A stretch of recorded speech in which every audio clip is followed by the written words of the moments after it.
সবাইকে প্রথমেই বলি ঈদ মুবারক। আশা করি সবাই ভালো আছো, সুস্থ আছো এবং বিন্দাস আছো। আজকে আমি একটা অদ্ভুত খাবার নিয়ে চলে এসেছি। আজকে যেহেতু দুপুরের লাঞ্চ মেনুটা দেখাইনি, সেই জন্য ডিনার মেনুটা দেখাচ্ছি।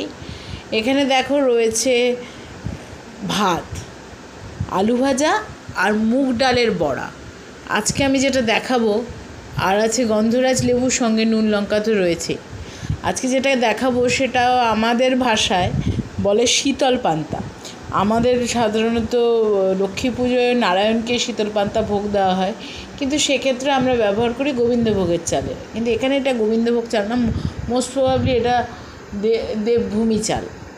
তো যাই হোক, প্রত্যেককেই বলবো এইটা যেদিন খাবে একটু ভালো চালে করবে, তাহলে খেতে ভালো লাগবে। এখন যেহেতু খুব গরম, সেই জন্যই এটা আমরা চিন্তা ভাবনা করে আজকে খাচ্ছি, আর তোমাদেরকেও অবশ্যই দেখাবো। প্রথমে এটাতে একদম একটু চিল্ড ঠান্ডা জল এই ভাতটার মধ্যে আমি ঢেলে দেবো। এবং আগেই বলি, এটা কিন্তু পান্তা না, এই ভাতটা কিন্তু তৈরি করা রয়েছে, একদম গরম গরম তৈরি করা। তার উপরে জল দিলাম, এরপরে আরও জল দাও, জল আরও দাও,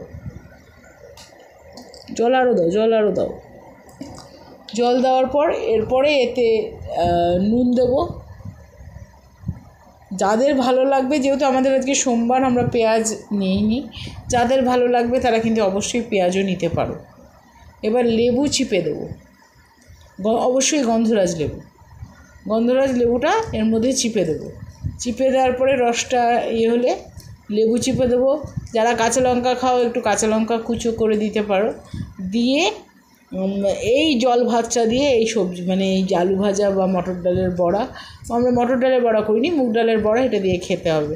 আশা করি এই মেনুটা তোমাদের সবার ভালো লাগবে। এবং আমি বলছি, সবচেয়ে বড় কথা, এটা খেলে খুব সাউন্ড স্লিপ হবে।